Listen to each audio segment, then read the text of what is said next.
मंगल में मंगल करन वीतराग विज्ञान नमो तार जाते भई अरहंतादि महान कर मंगल करिहूँ महा ग्रंथ करन के कार जाते मिले समाज सब पावे निज पद राज मिथ्या भाव अभावते जो प्रगटे निज भाव सो जयवंती रहो सदा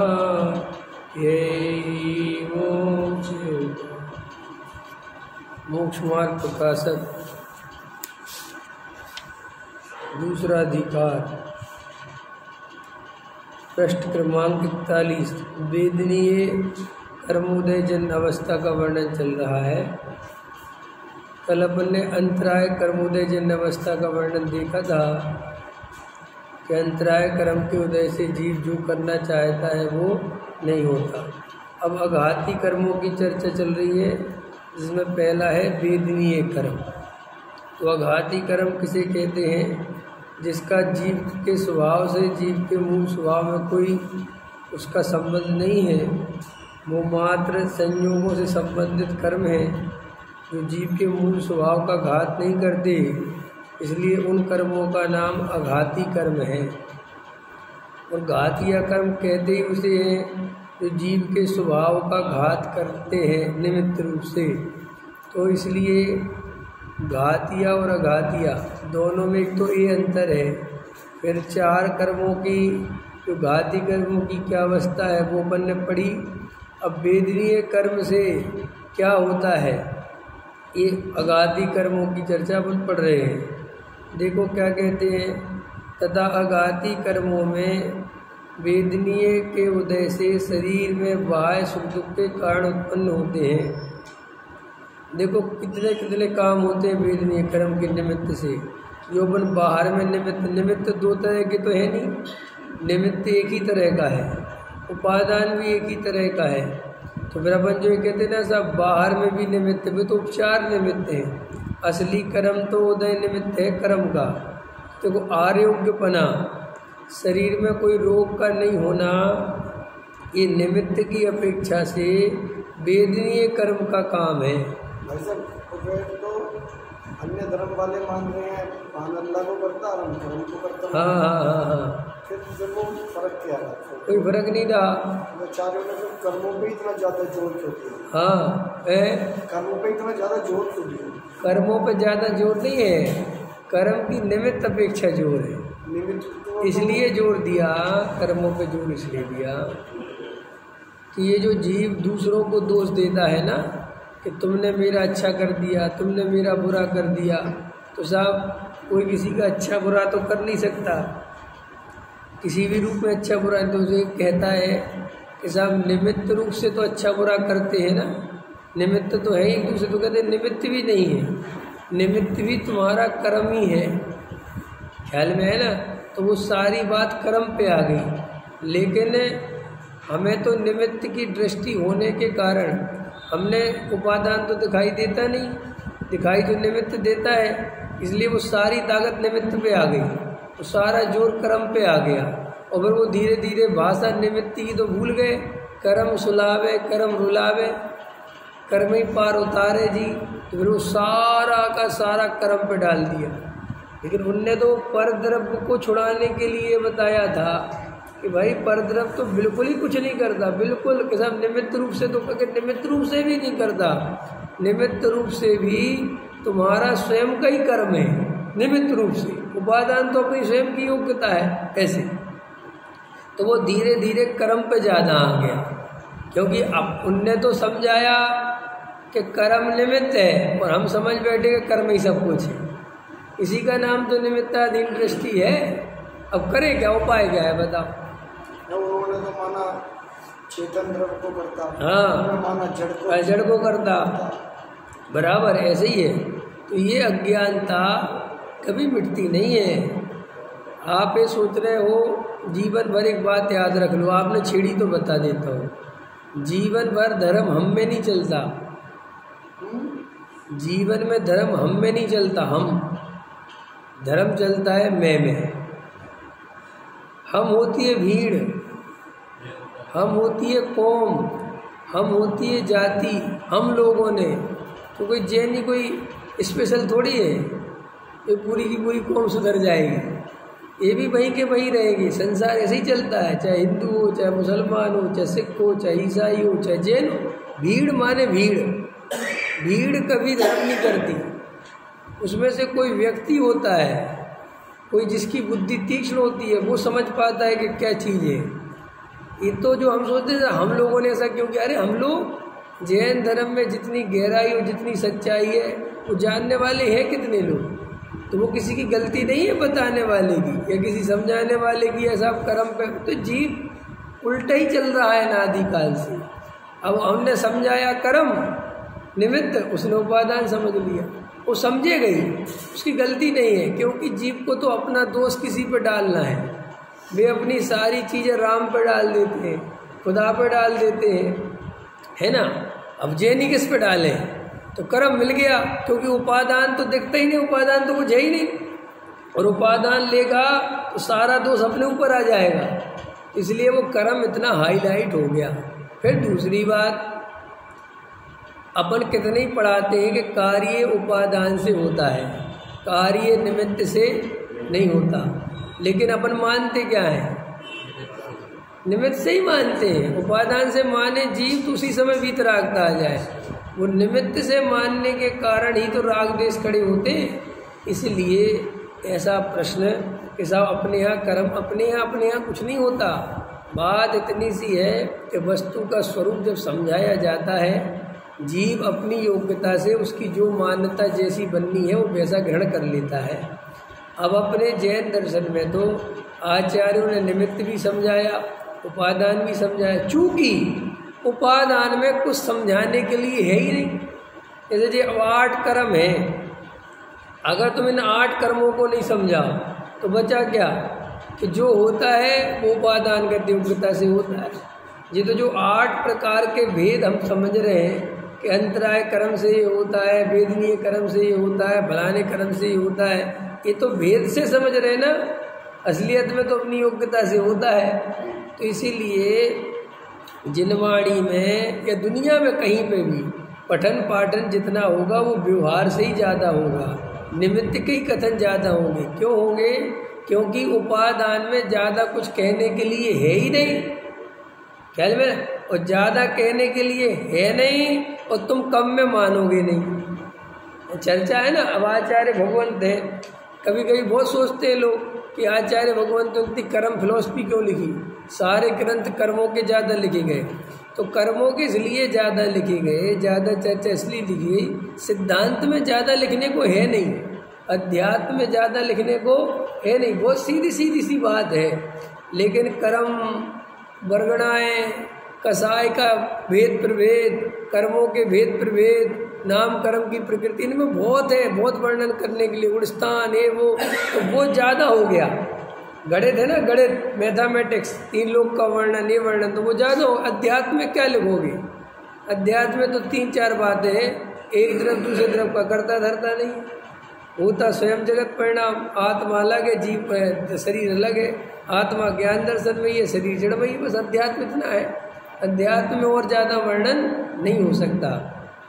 और दूसरी बात, भीड़ में कभी कोई मान्यता एक सी नहीं रह सकती, भीड़ में तो हमेशा एक साथ मान्यता मिथ्यात्व की चलती है। क्या कहा मैंने, सम्यक दृष्टि भीड़ में नहीं रहता कभी, क्यों कि हजारों सम्यक दृष्टि एक साथ होते ही नहीं कभी। इसे सम्यक दृष्टि तो हजारों आदमी, लाखों आदमी से एक होगा, और मिथ्या दृष्टि सारे के सारे होंगे। इसलिए ये बात नहीं सोचना चाहिए कि सब अपने यहाँ कुछ नहीं है, सब संसारी जीव हैं और सब वैसे ही समझते हैं मिथ्या दर्शन के कारण, इसलिए वे कर्म को ही अपना भगवान मानने लगे। तो वो जो कर्म को भगवान मानने की बात है वो भी मिथ्यात्व का ही पार्ट है। क्यों पार्ट है? क्योंकि जीव को अपना दोष दूसरे को देना है, उसे अपनी गलती दूसरे के ऊपर, अपना कोट दूसरे के ऊपर टांगना है। तो आप उसको, अन्य जाति के लोग तो कहते साहब भगवान ही भगवान, तो अपन को कर्म मिल गया तो अपन भगवान, तो फिर भी अपने मुंह से भी तो निकलता ही है कि भगवान जो कर रहा है हो रहा है भैया है भगवान। तो वास्तव में कोई दूसरा ही करता है ऐसा चाहिए इसे, इसलिए वो कर्म पे जोर आया। ख्याल में है कि नहीं आया? इसलिए ऐसा नहीं सोचना कभी तो हमारे यहाँ कुछ नहीं है। सब जीव हैं, अनादिकाल से चार गति में भ्रमण कर रहे हैं। कोई कहीं कुछ मान्यता लेके बैठा है, कोई कहीं, कोई कहीं, कोई कहीं, और ऐसी चलती है दुनिया। इसमें से फिर निकलता कौन सा जीव है? जो जीव शांति से बैठ के तत्व विचार करता है। भीड़ का हिस्सा बने रहोगे कभी धर्म नहीं मिलेगा, ध्यान रखना। कभी भीड़ में धर्म होता ही नहीं। अभी अपन जो सामूहिक स्वाध्याय कर रहे हैं, तुम सोचो इसमें बैठने नहीं, इसमें भी जो तत्व चर्चा है इसको एकांत में बैठ के हृदय में लोगे तो बात बनेगी। खाली तुम भीड़ में आके चले गए, पंच कल्याणक में आके चले गए, सगर जी की वंदना करे आए, इनसे कुछ नहीं होता। ख्याल में आया कि नहीं आया? ये कोई धर्म नहीं है, ये सामाजिक है, समाज है, ये सिस्टम है। मैंने भी कई दफे पीछे समझा है ना, समाज के धर्म में और असली धर्म में अंतर करना सीखो। ये जब तक नहीं समझोगे, देखो महिलाओं को अभिषेक नहीं करना चाहिए, महिलाओं को मासिक धर्म में मंदिर नहीं आना, ये कोई बेअर्थ नहीं है। ये सब एक व्यवस्था है। ये जो व्यवस्था है अशुद्धता का, इसका उसका, सूतक पातक, ये कोई धर्म के अंग नहीं है। इनसे धर्म का कोई, ये तो सब समाज की व्यवस्था है। और समाज की व्यवस्था द्रव्य क्षेत्र काल भाव के अनुसार धीरे धीरे बदलती जाती है। उसमें तुम क्या करोगे, हम क्या करेंगे? तर्क युक्ति लगाने से क्या होता है? ख्याल में अब महिलाओं को पुस्तक नहीं छूनी चाहिए, है ना? मासिक धर्म होता है तो महिलाओं को पुस्तक नहीं छूनी चाहिए, मंदिर नहीं आना चाहिए। अब आज की डेट में क्या करोगे? मोबाइल में तो दुनिया भर की PDF है, अगर उसको छूने ही से होता है तो वो मोबाइल में है कि नहीं? वो क्या, तो ये अब अभी पढ़ोगे आप, इन सब चीज़ों का वर्णन देखोगे तो आप देखोगे शास्त्रों में तो बहुत ज़बरदस्त लिखा हुआ है, ये नहीं करना, जो पॉसिबल ही नहीं है। ये सब सिस्टम है, समाज है। समाज में जो चलता है उनमें ज़्यादा छेड़खानी नहीं करना, उनमें ज़्यादा परेशान नहीं होना कि ऐसा क्यों चलता है, किस लिए चलता है, छोड़ो सब बात है। हमारे आजे बुजुर्ग जो थे उनके समय में उनको जो व्यवस्था समझ में आई बना, वो धर्म नहीं है। धर्म 3 काल में कभी नहीं बदलता और ये व्यवस्थाएं बदले बिना रहती नहीं। समझ में नहीं? व्यवस्थाएं तो बदलती हैं, आज कुछ है कल कुछ और है, परसों कुछ और है, और ये व्यवस्थाएं बदलेंगी। इनको कौन बदल सकता है? एक कौन नहीं बदल सकता, तो बदलनी है। कल आदमी साइकिल पे चलता था, आज गाड़ी पे चलता। कल आदमी पैदल चलता था, कल आदमी धोती कुर्ता पहनता था, अब आदमी पैंट शर्ट पहनता है। पहले लोग बड़े बड़े बाल रखते थे, छोटे। तो व्यवस्था है, इसमें क्या सोचना। तो इसलिए जिन चीज़ों में लोग बहुत परेशान होते रहते हैं उनमें ज़्यादा परेशान नहीं होना। देखो भाई, धर्म तो आत्मा के आश्रय से होता है, इसके अलावा धर्म और किसी चीज़ से होता ही नहीं। इसलिए जब तक आत्मा का आश्रय नहीं होता, जब तक वस्तु स्वरूप का सच्चा श्रद्धा नहीं होता, तब तक सारा पुरुषार्थ उसका सच्चा श्रद्धान करने में ही लगाना चाहिए, तो और कुछ नहीं है। और ये ऐसा क्यों है, ऐसा क्यों है, कुछ नहीं। ये दुनिया, समाज, सिस्टम, इनमें ज़्यादा बुद्धि खर्च करनी नहीं, 1 रुपये नहीं लगाना कभी। जो चल रहा है चल रहा है, विधान ऐसे क्यों हो रहे हैं, ये म्यूजिक वाले क्यों आ रहे, व्यर्थ की बात है ये सब। जो आ रहा है, जो चल रहा है चलाओ, बस उसमें ये समझ लो कि यहाँ धर्म नहीं होगा। ये तो समाज है, इकट्ठा होने का, रंग राग सब मिल जाते हैं आपस में, और ये इसके लिए है। इसका धर्म नहीं मानना, इसको धर्म माना तो फिर तो गए। अब कोई कैसा, लोग तो मानते, तो लोगों का मैं कुछ नहीं कर सकता, ऐसा मन में आता है ना। लोग, तो लोग माने कौन? समूह, भीड़ तो ऐसे ही चलेगी। तुम्हें अपना धर्म करना हो तो चुपचाप आंख बंद करो और आत्मा में चले जाओ। अपना भेद ज्ञान करो, तत्व विचार। भीड़ ऐसा क्यों कर रही है, लोग ऐसा क्यों कर रहे हैं, समाज ऐसा क्यों कर रहे हैं? ये तो एक से एक महापुरुष आए और चले गए, समाज को कोई नहीं सुधार पाया। पूरी समाज को सुधार के चले गए महावीर, पूरी मनुष्य जाति का भला कर पाए? कौन किसी का भला करे भाई। अच्छा, समोसरण में करोड़ों जीव बैठे थे महावीर भगवान के, तो सबको सबका भला कर दिया? कुछ नहीं होता। जिनकी अपनी योग्यता है वे अपना करते, बाकी समाज भी वो सब इतने इकट्ठे क्यों हो गए? तो होते रहते, उसमें क्या बात है। वो तो मदारी का खेल होता है, तो वहाँ इकट्ठे हो जाते हैं। उसमें कोई आश्चर्य है क्या कि वहाँ इतने लोग इकट्ठे क्यों हो गए? वे तो कहीं भी इकट्ठे हो जाते हैं, नेता खड़ा कर दो वहाँ इकट्ठे हो जाते हैं। ऐसा थोड़ी है कि सबको सब समझ में आ रहा है। इसलिए हमेशा प्रश्न अपने लिए किया करो, अपने लिए। कैसे प्रश्न किया करो? मेरे को ऐसा क्यों लगता है, दुनिया को ऐसा क्यों लगता है, प्रश्न ही मत करो। दुनिया को तो न जाने क्या क्या लगता है। ऐसे मत सोचो कि गिरन देखो, आज जो मैं बातें कहता हूँ मैं बहुत प्रैक्टिकल बातें कहता हूँ, लोगों को थोड़ी अन्यथा भी लग जाती, लेकिन सच्चाई यही है। 2000 वर्ष में कितने आचार्य हुए, न जाने कितने हुए। अभी मेरे पास 200-300 आचार्यों की लिस्ट आई थी, नाम तक नहीं सुनी। उनमें से कितने भावलिंगी संत थे, कितने मिथ्या दृष्टि थे, क्या पता। वो जो इतिहास है, अभी 200 वर्ष बाद जो वर्तमान में जितने महाराज हैं, ये सब इतिहास बन जाएंगे कि नहीं बन जाएंगे? तो 200 वर्ष बाद वाली जनता को पता होगा? बोलो। अभी जो आज के जो आचार्य हैं, जो ग्रंथ लिख रहे हैं, कर रहे हैं, जो भी कर रहे हैं, वे 200 वर्ष बाद वे जनवाणी कहलाएगी कि नहीं कहलाएगी? वो आगम कहलाएगा कि नहीं कहलाएगा? तो तुम्हारे पास 200-300 वर्ष बाद कोई सबूत रहेगा कि जी आचार्य क्या थे? वो 20 पंथी भी हो सकता है, बोलो। नहीं हो सकता। वो गृहीत मिथ्या दृष्टि हो सकता है। क्या कह रहा हूं मैं? गृहीत मिथ्या दृष्टि, जिसके नाम से जनवाणी चल रही है। तो ये तो बड़ी मुसीबत में डाल। तुम डरते हो ऐसी शंका करने से, घबराहट होती तुम्हें, क्योंकि तुम ऐसी शंकाएं करना नहीं चाहते। तुम्हें लगता हमारा सब कुछ उखड़ जाएगा, लेकिन उखड़ा ही उखड़ा आया है, उसमें है क्या दम? नहीं समझ में आया? देखो एक कहानी सुनाता, कहानी नहीं सच्चाई सुनाता। एक व्यक्ति था, वो साधु टाइप का आदमी था, वैष्णव परंपरा का था, और वो अपने घर में ऐसी फोटो लगाएगा, दुर्गा जी की, गणेश सब की फोटो लगा के उनकी भक्ति करता है।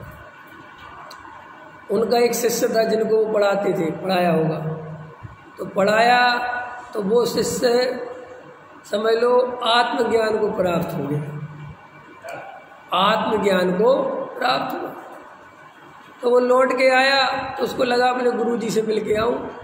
तो गुरुजी से मिलने गए तो गुरुजी तो अपनी कोई पूजा पाठ में लगे। तो गुरुजी से कहा आओ गुरुजी, आओ गुरुजी। गुरुजी के पैर छुए बैठो। तो गुरुजी से कहा इन फोटो में है भगवान? 20 साल से जिनकी श्रद्धा जमी हुई थी, गाय में 20 साल से 25-30 साल से लगाता है, बोले है भगवान? सच बताओ, हृदय में तुम्हें लगता है इसमें भगवान है? कुछ तुम्हें दिखता है, कुछ मिलता है? ऐसे 4-5 प्रश्न दाग दिए फटाफट। बोले सब सब सब कुछ नहीं रखा इसमें, और तुम्हें कुछ नहीं मिलता। तुमने खुद सोचा तुम ये फोटो कहाँ से पूजने लगे, कैसे पूजने लगे, तुम्हें क्या मिला? ऐसे 4-5 तर्क करे। तो अगले दिन गुरुजी चिट्ठी लिखते कि तुम हमारे घर अब कभी दोबारा मत आना। कि क्यों, कि क्या हुआ? कि तुमने हमारी 30 साल की श्रद्धा खराब कर दी, अब मेरा मन ही नहीं लग रहा। समझ में आया ना? अब मेरे को बार बार दिखता है कि यार हो तो कुछ नहीं रहा है। कि हाँ, कि तुम ये सच्चाई जानना ही नहीं चाहते कि हो भी रहा है कि नहीं हो रहा है। तुम तो आंख बंद करके लगे रहो, और कोई वो तुम्हारी आंख खोल देता है कि उसमें है नहीं कुछ, तो तुम्हें घबराहट होती कि अब क्या करूं। नहीं समझ में आया? एक सोने की ईंट मानते थे तुम, क्या मानते थे? ये सोने की ईंट है, और उसको घर में रख रखा था सोने की ईंट मान के, बड़े खुश होते रहते थे, सोने की ईंट है, सोने की ईंट है। एक आदमी आया, उसने कहा दिखाना तुम्हारी सोने की ईंट। ये देखो प्योर सोना है। उसने 2 मिनट में उस ईंट को ऐसे ऐसे खरोचा और वो अंदर तो भैया ईंट निकल आई, ऊपर तो उसमें वो परत लगी हुई थी। अब तुम्हारा भ्रम टूट गया, कह रहे सोने की ईंट नहीं। अब तुम्हें दुख होगा कि नहीं होगा? बहुत दुख होगा। अब वो आदमी शत्रु भी दिखेगा, कम से कम इसके भरोसे हम जी तो रहे थे, अब इसने हमारी सोने की नहीं खराब कर दी। अरे भाई वो तो खराब थी, और अगर तुम उसके भरोसे जी भी रहे थे और कल उसे सोने की मानते रहते हो, कोई मुसीबत पड़ती तो वो कुछ काम आती। ऐसे ये जीव कहता था हमारी श्रद्धा जैसी चल रही चलने दो, जो चल रहा है तो चलाओ, लेकिन ये मरते समय काम नहीं आएगा। तुम इसके भरोसे मोक्ष नहीं चले जाओगे, स्वर्ग भी नहीं चले जाओगे, कहीं नहीं जाओगे। और फिर बाद में कहोगे मैं तो मर गया, मैं तो मर गया, कि कहाँ है तुम्हारे भगवान पे भरोसा नहीं रहा? अरे काहे का भगवान मैंने आज तक देखा ही नहीं। तो इतने दिन से काहे पे जी रहे थे कि चल रहे थे हम तो साहब जैसे चला रहे थे गाड़ी। इसलिए मरते समय लोगों की हालत देखो ना, बड़े बड़े पुजारियों की, पंडितों की, सबकी रोते हैं बाद में। समाधि मरण तो जबरदस्ती करा देते, होता थोड़ी है समाधि मरण। समाधि मरण जिसका असली होगा ना, असली समाधि मरण तुम्हें व्यक्ति, अभी तुम्हें असली समाधि वाला आदमी नहीं मिलता। असली समाधि मरण वाला आदमी मिल जाए तो तुम्हें उसको देख के चेहरे पे ऐसा लगेगा कि ये आदमी कुछ अंदर ही अलग ही मजा ले रहा है। वो रोता गाता नहीं मिलेगा वो तुम्हें, तुम भले ही उसके सामने रोते गाते मिलो, वो तो एकदम शांति से तुम्हें समझा देगा कि कहाँ पड़े हो, तुम क्या सोच रहे हैं। वो तुम्हें नहीं समझाने की जरूरत पड़ेगी, उसे वो समझा देगा तुम्हें। और ये तो हमारा शब्द थोड़ा से कड़क बोल देता हूँ, ये तो हमारी परंपरा है, जबरदस्ती किसी को कपड़े उतार दो, ये कर दो, वो कर दो, कोई धर्म थोड़ी इनमें। ये तो देखो कबीरदास जी के बारे में एक कथा बहुत प्रचलित है। कबीरदास भी शुरू से क्रांतिकारी आदमी थे, न वे हिंदू थे न वे मुसलमान थे, वे कुछ भी नहीं थे। लोग हमेशा सोचते पूछते थे आप हो कौन, वे कहते मैं कुछ नहीं, ख्याल में है कि नहीं है। उतने ही उनने हरि की भी उड़ाई और उतने ही उनने मुसलमानों की उड़ाई। पत्थर पूजूं हरि मिले तो मैं पूजूं पहाड़, और तेरा अल्लाह क्या बोरापा हो गया। उनने दोनों तरफ की गई। तो जो चिल्लाता है बांग देता है वहाँ मस्जिद में बैठ के, क्या तेरे अल्लाह के कान नहीं है कि जो सुनाई नहीं देता? तो उनने तो दोनों तरफ की बात की, तो उनको कोई समझता ही नहीं था यानी ये आदमी किस टाइप का ही थे, या तो इस तरफ का होना चाहिए उस तरफ, क्योंकि हमारी नेचर किस टाइप की है। हम हमेशा आदमी को इस तरीके से नापते हैं।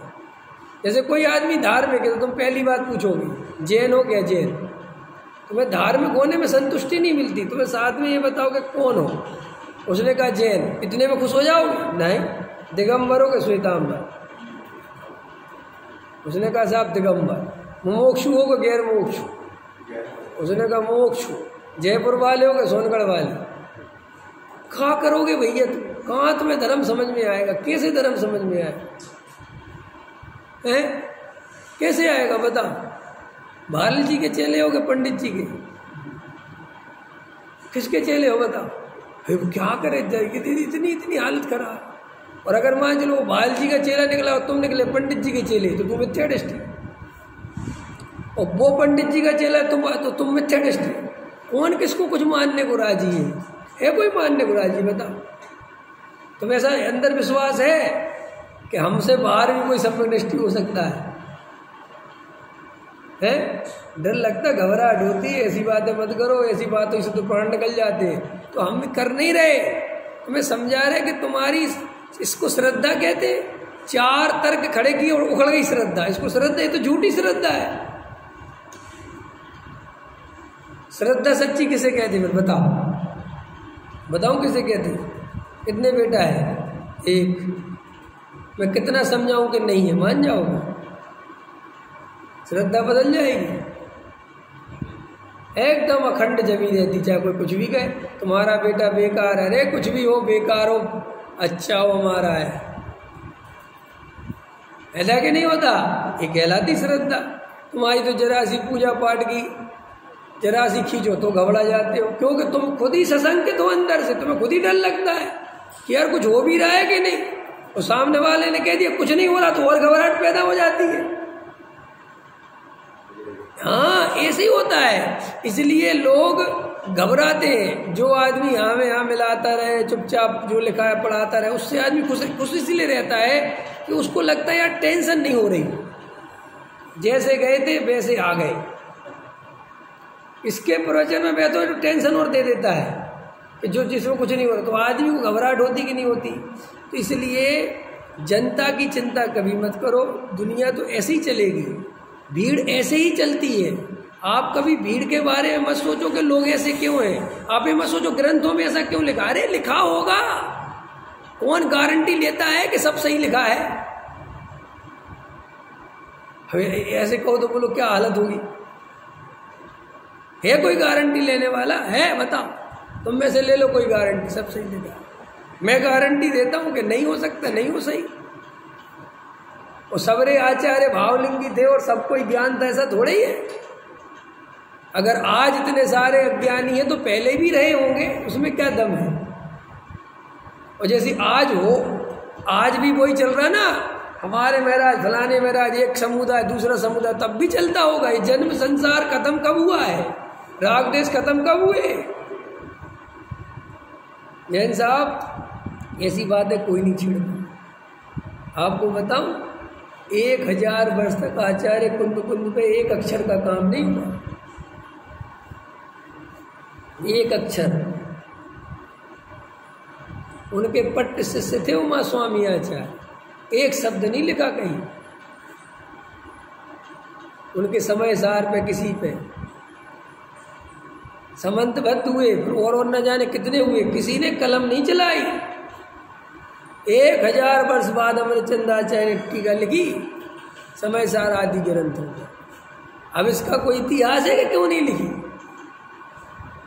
अगर इतने बड़े आचार्य थे जिनका कलिकाल सर्व को न जाने क्या क्या, और हम तो दिगंबर आमनाओं में उनको ही मानते हैं, तो क्यों नहीं लिखा किसी ने? फिर क्यों? अब इसका उत्तर कुछ नहीं है कि क्या पता भैया उस समय क्या स्थिति थी, क्या चक्कर था, क्या पता, क्या राग देश थे, क्या पक्षपात था, कुछ कह सकते हो तुम। इतिहास की कोई गारंटी नहीं लेता, इसलिए तुम इतिहास में ज़्यादा परेशान मत हुआ करो। जो अपने मतलब का दिखे ठीक, जो अपने मतलब का ना दिखे छोड़ो, मानो कोई पता नहीं क्या सही है। इसलिए जो लोग लकीर के फकीर बने रहते हैं, अथवा बिल्कुल भाई साहब जो लिखा है बस वही मानेंगे, जो लिख दो मानते रहो, अपनी बुद्धि गिरवी रख दो और अपनी बुद्धि को धार रख दो। कुछ मत सोचो कि सही लिखा है कि नहीं लिखा है, क्या कुछ नहीं, सब जो लिखा है सब जनवाड़े क्या लिखा। 1000 वर्ष पहले आज मास्क लगाना कितना जरूरी है, आज का समय कैसा आ गया कोरोना काल में, ये वर्तमान में परिस्थिति बन गई। अब ये चीज़ें किताबों में लिख दी जाएंगी, तो ये भविष्य में इन्हीं पे चलते रहोगे क्या? तो ऐसे ही ये जो कर्मों की फिलॉसफी है, कर्मों की फिलॉसफी पूछी ना, इसलिए बता रहा हूँ। सबसे पहला ग्रंथ कर्मों का लिखा गया, आत्मा का नहीं लिखा गया। पहला ग्रंथ कौन सा है? काय का वर्णन है उसमें। दूसरा ग्रंथ कौन सा लिखा गया? दूसरा नहीं पता, कसाय पाहुड़, उसमें काय का वर्णन है। कसायों का नाम ही है कसाय पाहुड़। सोचा कभी? अरे भैया पहला ग्रंथ तो आत्मा का लिखना था ना, हैं? पता, सोचो। आपको पता है कर्म फिलॉसफी ज़्यादा क्यों लिखी जाती है? इसलिए लिखी जाती है कि आत्मा अनुभव की चीज़ है, आत्मा को अनुभव से जाना जा सकता है, वेद ज्ञान अनुभव से ही करना है, लेकिन कर्म फिलॉसफी अनुभव से नहीं समझ में आएगी। इसलिए आचार्य भगवंतों ने, जिन्हें अपन ज्ञान कहते हैं ना, इतने अंग का ज्ञान था, इतने अंग का ज्ञान था, तो उन्होंने इस बात की ज़्यादा चिंता करी कि मूल जो चीज़ें हैं जो सिर्फ सर्वज्ञ भगवान जानते हैं, वे ज़्यादा से ज़्यादा लिख दो, रख दो, ताकि उसका ज्ञान अधूरा नहीं रह जाए। क्योंकि आत्मा का ज्ञान तो सम्यक दृष्टि होते रहेंगे और आत्मा के बारे में ज़्यादा कुछ है नहीं, वो मिलता रहेगा। लेकिन जो कर्म फिलॉसफी, 3 लोक की फिलॉसफी, चरणानी योग की फिलॉसफी, ये कैसे जानेंगे? इसलिए इनके ज़्यादा ग्रंथ लिखेंगे, अंतर समझ में आएंगे। क्योंकि कोई सम्यक दृष्टि हो जाए तो वो ये थोड़ी बता सकता है कि किस में कितने जीव हैं। कोई सम्यक दृष्टि हो जाए तो ये थोड़ी बता सकता है कि नरक कैसा होता है। कोई सम्यक दृष्टि हो जाए तो ये थोड़ी बता सकता है कि स्वर्ग कैसे क्रम से बने हुए हैं। तो उसके लिए वो जो मूल कि भाई ये चीज़ें बनी रहे आगम में, क्योंकि इनको बताने वाला आगे कोई नहीं रहेगा। आत्मा तो बताने वाले रहेंगे, क्योंकि आत्मा तो अनुभव की चीज़ है, वो ज़्यादा उसमें लंबी चौड़ी बात नहीं है। लेकिन अगर कोई मुनिराज भी बन जाए तो भी उसके छह उपसम ज्ञान में बिना ग्रंथों के, बिना आगम की ये बात नहीं आ सकती कि कर्म फिलॉसफी कैसी है।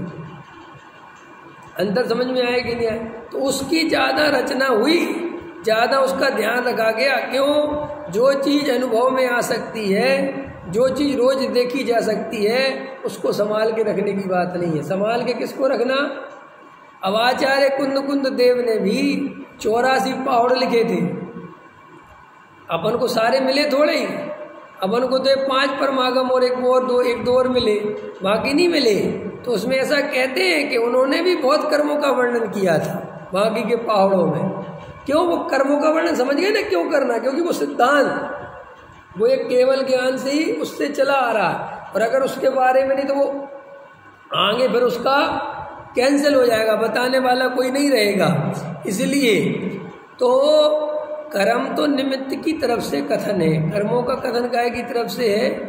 निमित्त। और देखो भैया, मैं तो बहुत सारे लोगों को देखता हूँ जो ये मेरा प्रवचन सुन रहे हैं, उनसे भी कह रहा हूँ, जो बाद में भी सुनते उनसे भी कह रहा हूँ, देखो शांति से बैठ के उन बातों में तो उलझो ही मत जिनकी कोई कीमत नहीं है। कोई कीमत है, देखो इन बातों की कोई कीमत नहीं है। ये क्रिया ऐसे क्यों, ये परंपरा ऐसे क्यों, ये चीज़ ऐसी क्यों, कुछ नहीं, छोड़ो इन सब बातों को।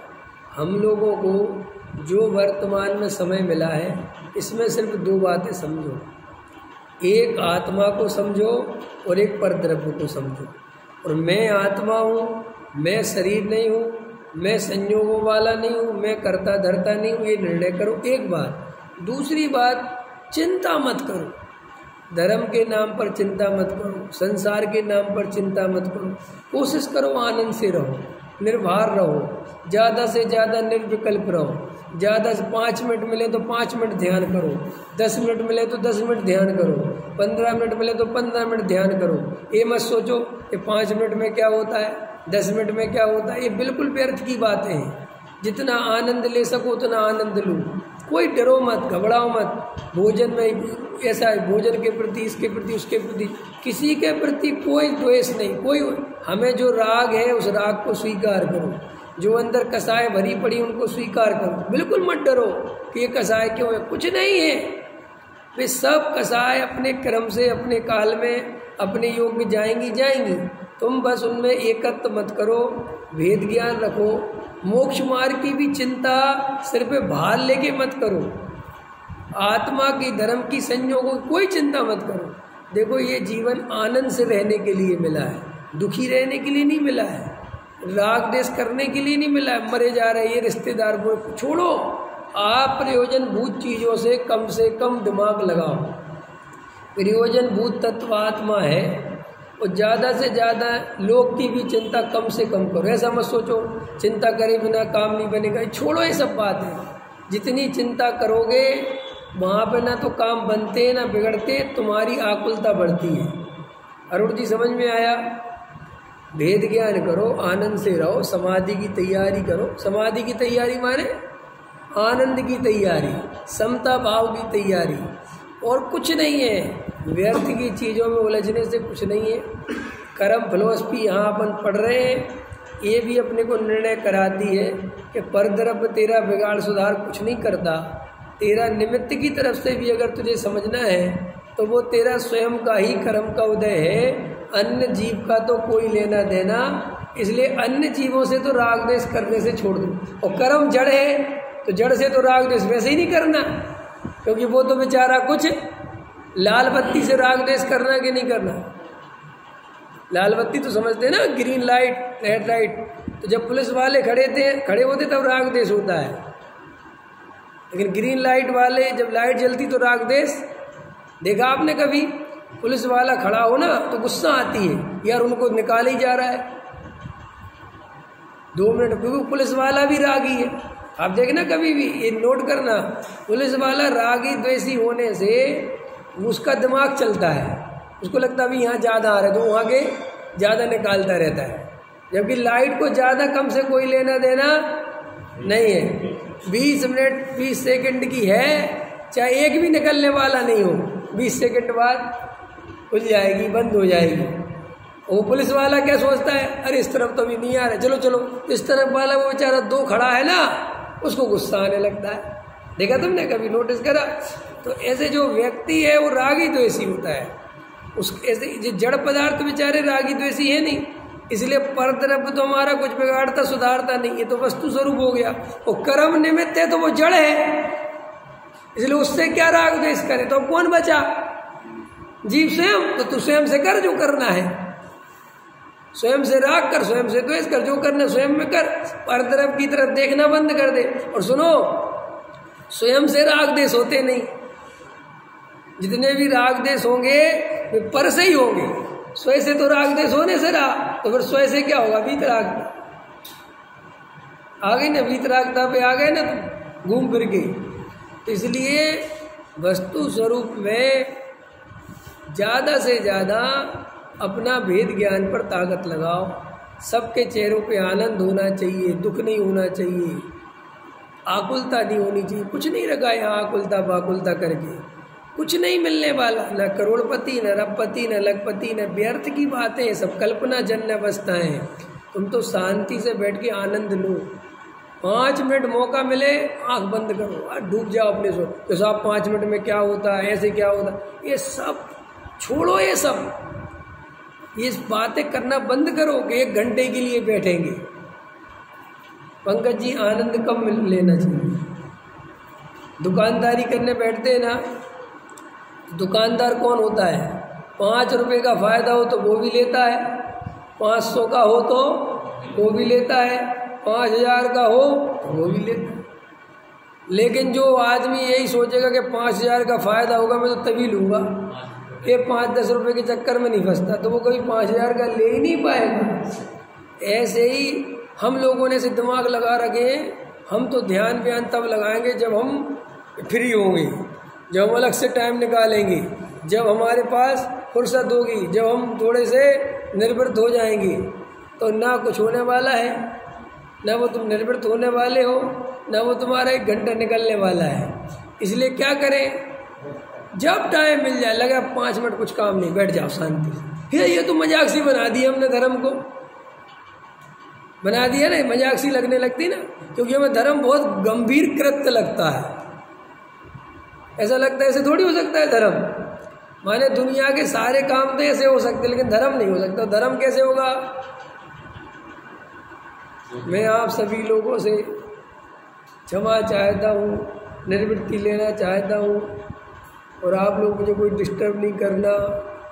मैं आप 8 दिन के लिए सोनागिर जा रहा हूँ, है ना, और अब मैं 1 टाइम भोजन करूँगा, और अब मैं ऐसे कपड़े नहीं पहनूँगा। अब हमें लगता है कि अब जाके धर्म होगा।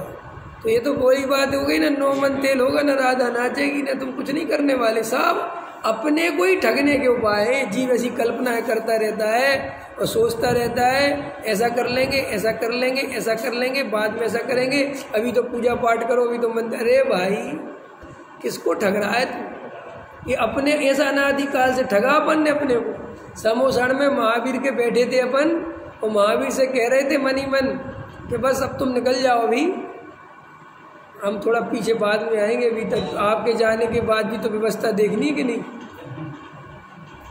है। कई लोग उनसे कहो, कह रहे साहब आप थोड़ा सा, अरे साहब मंदिर की व्यवस्था तो देखनी पड़ेगी ना, अगर हम ही नहीं रहेंगे तो व्यवस्था कौन देखेगा? थोड़ा धर्म ध्यान करो। अरे वो तो आज ठीक है, कई लोग ऐसे होते हैं स्वाध्याय प्रेमी, स्वाध्याय की व्यवस्था तो करवाते हैं लेकिन खुद स्वाध्याय में नहीं बैठते। उनसे कहो कि आप खुद तो बैठते नहीं, हम पीछे का काम देखते ना सारा, देखो पीछे ही रहोगे। ख्याल में है कि अरे भाई मुझे अनंत भाव का भाव करना है, मुझे जगत की व्यवस्था नहीं देखनी। और जिनको ये जगत की व्यवस्था बनाने में बहुत मज़ा आता है, ध्यान रख लेना, ये तुम्हें 4 गति में घुमा देगा ये भाव, ये 4 गति में घुमा देगा ये वाला भाव कि व्यवस्था देखनी। अरे भैया काहे को लगे, बड़ी मुश्किल से ये आत्मा का धर्म मिला है, अनुभव कर लो ना, फिर अनंत भव में, अनंत गतियों में, अनंत अनंत दुखों के साथ भ्रमण होगा साहब। इसी बात से तो डर लगता है, तो डरने से थोड़ी बच जाओगे। कोई 4 गति में घूमने से डरता है, नरक से डरता है, तो क्या बच जाओगे क्या? एक बच्चा फेल होने से डरता है, बहुत डरता है बेचारा फेल होने से, बहुत सबके सामने रोता है, भैया फेल हो जाऊंगा तो मेरा क्या होगा, भैया मुझे फेल नहीं होना। कि हाँ ठीक है पढ़ाई करो, कि पढ़ाई नहीं करूँगा तो क्या होगा? ऐसे ही तुम जब से इसके सामने रोते रहते हो, 4 गतियों में नहीं घूमना, हम नरक में नहीं जाना, हमने गोद में नहीं जाना। अब साहब हमें तो भैया बात तो ठीक है तुम्हारी, नहीं जाना, वेद ज्ञान करते हो, तत्व विचार करते हो, बहुआरम परिग्रह, सब दुख के कारण दिखाएंगे, सब नहीं, सब ये तो सब चाहिए, तो फिर भाई ये सब कर दो, वहाँ जाना ही, ये उल्टी उल्टी कहानी क्यों करते हो? ऐसे ही हमें खेलेंगे कूदेंगे सब करेंगे और पास होना चाहते। किसी से कहो तत्व विचार करने बैठा करो, अरे साहब टाइम नहीं मिलता, तो फिर नरक जाने से क्यों डरते हो, निगोद जाने से क्यों डरते हो? एक बच्चे को खेलने से टाइम नहीं मिलता, देखा ना तुमने, बच्चे होते कहते मैं खेलने से टाइम नहीं मिलता है।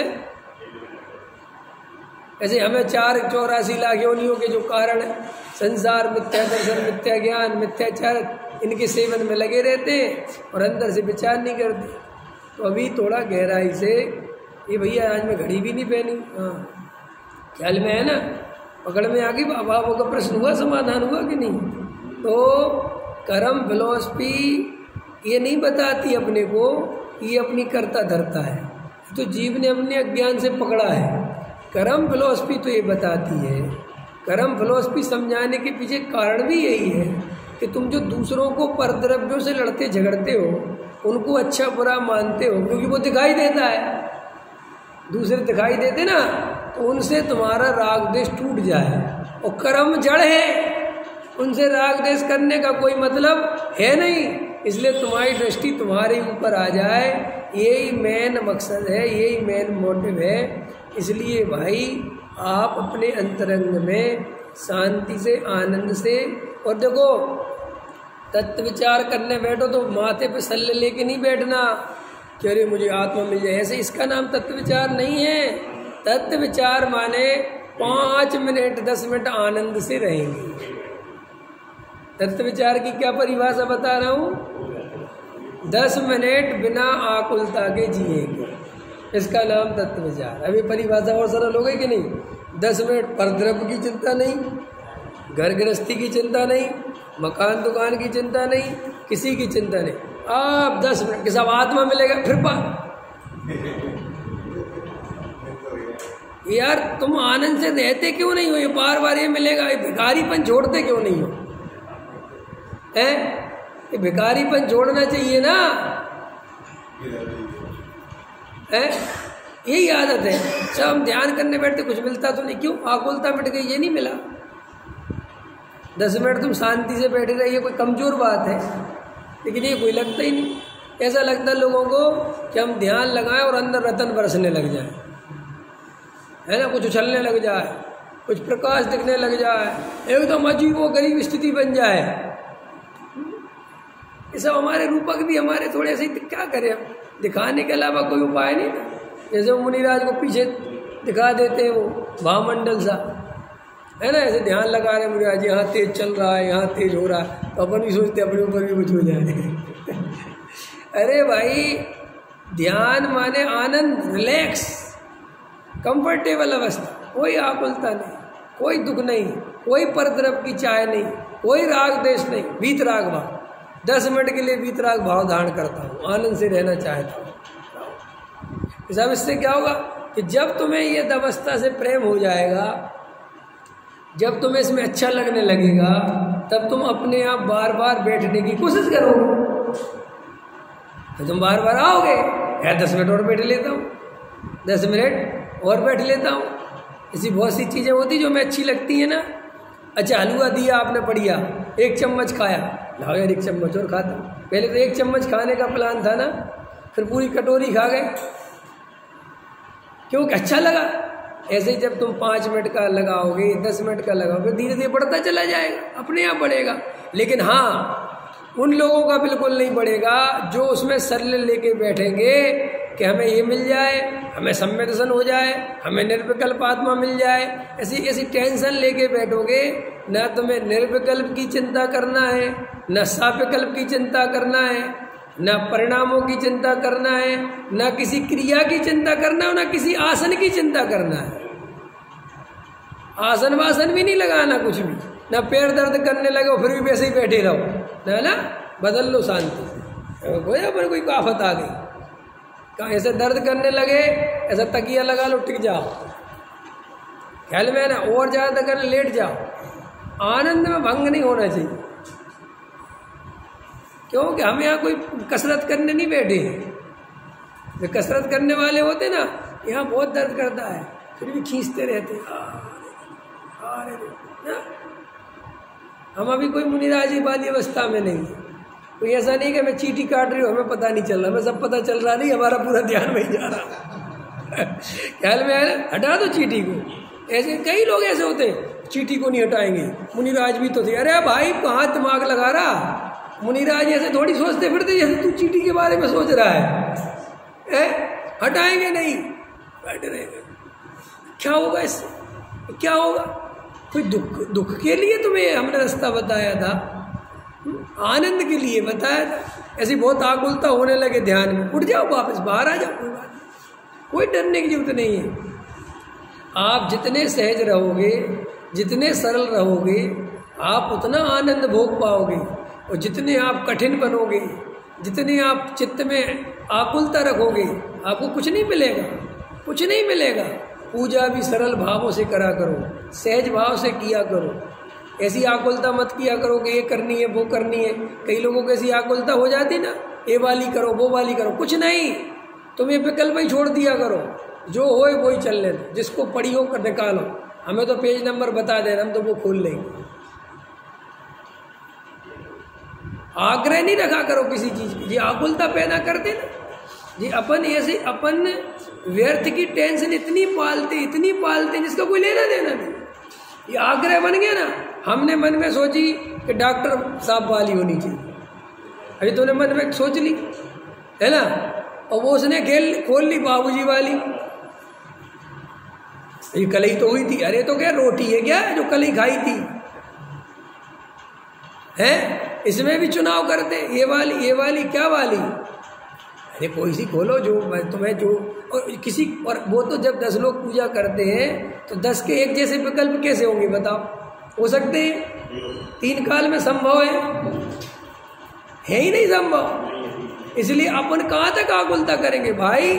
बोलो, हम सब में राजी है, हमें सब में वीतरागता दिखती है, क्या कि नहीं साहब हमारा इसमें ज़्यादा मन लगता है, तो तुम्हारा ज़्यादा मन लगता है और आज ये वो वाली नहीं कर रहे, तुम उठाओ और अलग बैठ जाओ और अपनी करो।